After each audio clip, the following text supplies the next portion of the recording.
എന്തായാലും അതിതീവ്ര മഴയ്ക്ക് സാധ്യതയുണ്ട് കേരളത്തിൽ എന്നുള്ളൊരു മുന്നറിയിപ്പ് കൂടി പുറത്തുവിടുകയാണ്.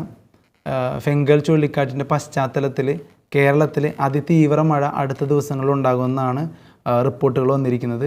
മരിയ, എന്താണ് ആ റിപ്പോർട്ടുകളിൽ പ്രധാനമായിട്ടും പറയുന്നത്? 4 ജില്ലകളിലാണ് റെഡ് അലേർട്ട്, 5 ജില്ലകളിൽ ഓറഞ്ച് അലേർട്ടും. കേരളത്തിൽ അതിതീവ്ര മഴയ്ക്ക് സാധ്യതയെന്ന് കേന്ദ്ര കാലാവസ്ഥാ വകുപ്പ് അറിയിച്ചു. ഇന്ന് മലപ്പുറം, കോഴിക്കോട്, വയനാട്, കണ്ണൂർ ജില്ലകളിൽ റെഡ് അലേർട്ട് പ്രഖ്യാപിച്ചു. എറണാകുളം, ഇടുക്കി, തൃശൂർ, പാലക്കാട്, കാസർഗോഡ് ജില്ലകളിൽ ഓറഞ്ച് അലേർട്ടാണ്.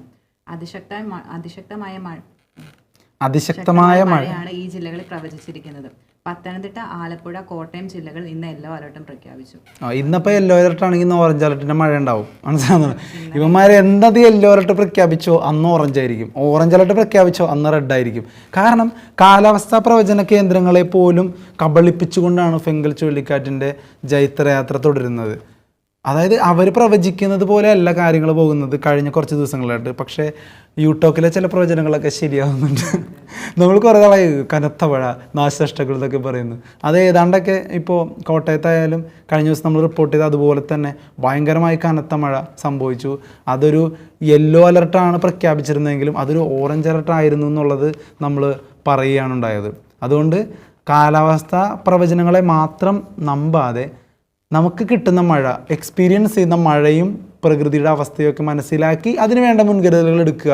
കുട്ടികളെയൊക്കെ പുറത്തു വിടുന്നതും രാത്രികാലങ്ങളിലുള്ള സഞ്ചാരങ്ങളും, വെളുപ്പിന് പോലും ആളുകൾക്ക് വരുമ്പോൾ കണ്ണു കാണാൻ പറ്റാത്ത തരത്തിൽ മഞ്ഞൊക്കെ മൂടിക്കെട്ടി മഴയൊക്കെ ഉണ്ടെന്ന് പറയുന്നുണ്ട്. അതുകൊണ്ട് ഗതാഗത നിരത്തുകളും അതുപോലെ തന്നെ വാഹനങ്ങൾ ഓടിക്കുന്ന സാഹചര്യങ്ങളും എല്ലാം ഒരു മുൻകരുതലുകളോടെ ഡീൽ ചെയ്യണം. അപകടങ്ങളൊക്കെ ഉണ്ടാവാൻ സാധ്യതയുള്ളൊരു സമയമാണ്.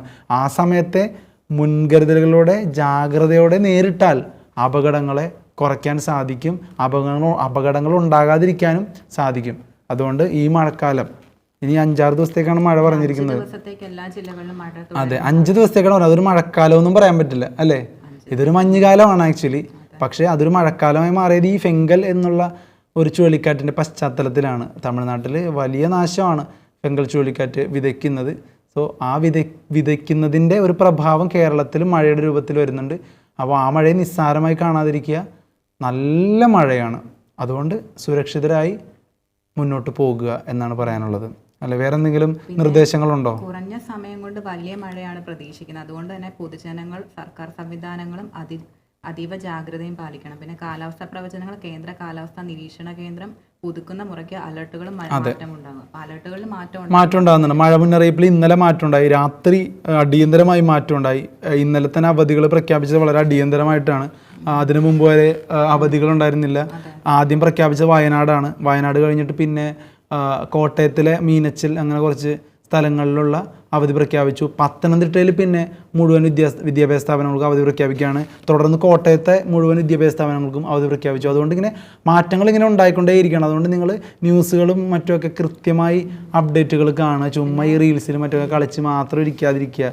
ദുരന്ത നിവാരണ അതോറിറ്റിയുടെ ഫേസ്ബുക്ക്, ട്വിറ്റർ പേജുകൾ പരിശോധിക്കണം. തീർച്ചയായിട്ടും. പിന്നെ കേരള തീരത്ത് ബുധനാഴ്ച വരെയും, ലക്ഷദ്വീപ് തീരത്ത് വ്യാഴാഴ്ച വരെയും, കർണാടക തീരത്ത് ചൊവ്വ, ബുധൻ ദിവസങ്ങളിലും മത്സ്യബന്ധനത്തിന് പോകാൻ പാടില്ലെന്നും കേന്ദ്ര കാലാവസ്ഥ അറിയിച്ചിട്ടുണ്ട്.